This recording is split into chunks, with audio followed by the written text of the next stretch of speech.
roots down. He has to do something.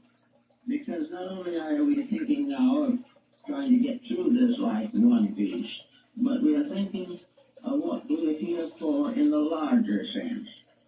Maybe some of the things that we do would be feasible if we had no vision of security or advancement or purpose beyond the present. But we know for internal conviction and reasons that man is an eternal creature.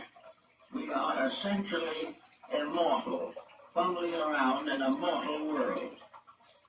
We are something that is without beginning or end, but we spend most of our time trying to kill ourselves.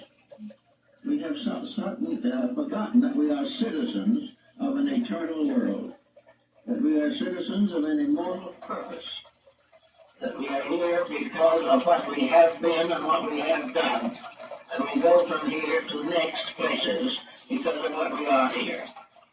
The idea that we are simply individuals who have the prior right, if we so desire, to kill ourselves in any way we seem to please, including drugs or emphysema or whatever it may be. We are actually sea creatures, the like of which the world has never known before. Actually, the human being is the most extraordinary creature that has ever been devised to our knowledge. There's undoubtedly more extraordinary ones further up if we don't see them. But here we do see a magnificent potential going to seed. Not only going to seed, but rotting out.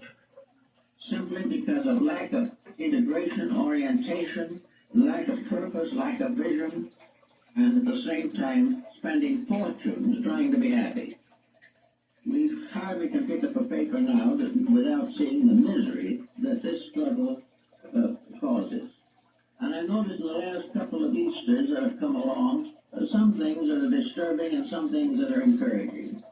The encouraging things are that there are more and more people concerned with the significance of Easter, and that interest in this is now extending beyond Christendom. It is becoming important in many other religions, because it also combines the religion with one of the basic scientific principles of antiquity, and that is the vernal equinox, which was always regarded as the time of a reborning, a rebirth, the coming back into life of the promise of immortality. But in any way, we have seen more of this. But we've also seen some other things that are not quite so helpful. We have seen here in the last few years a large number of persons absolutely breaking all laws of common sense, decency, and public physical laws in rioting and intoxication, in vandalizing on holy days, where instead of people gathering for some reasonable purpose, they are simply gathering to create a riot. We may yet live to see picketing on Easter Sunday and Christmas. It is just this lost motion, this lost integrity that we all have to face. But actually, there is now a much stronger advent of belief in some of these better things.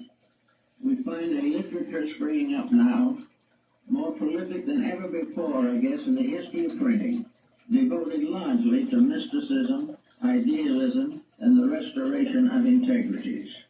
This is the way nature, by the law of cause and effect, gradually brings us back to common sense. We are beginning to recognize that what we are doing is intolerable, impossible, and something that we cannot endure ourselves much longer. In the beginning, we break a few rules because it seems like it's fun. But in the end, the rules break us, and that isn't funny. We have more tragedies than we ever thought we would know. So Easter this year is being taken more seriously. But there is still that unfortunate situation in which young people who have been given no training cannot suddenly have respect for these more sacred moments of life.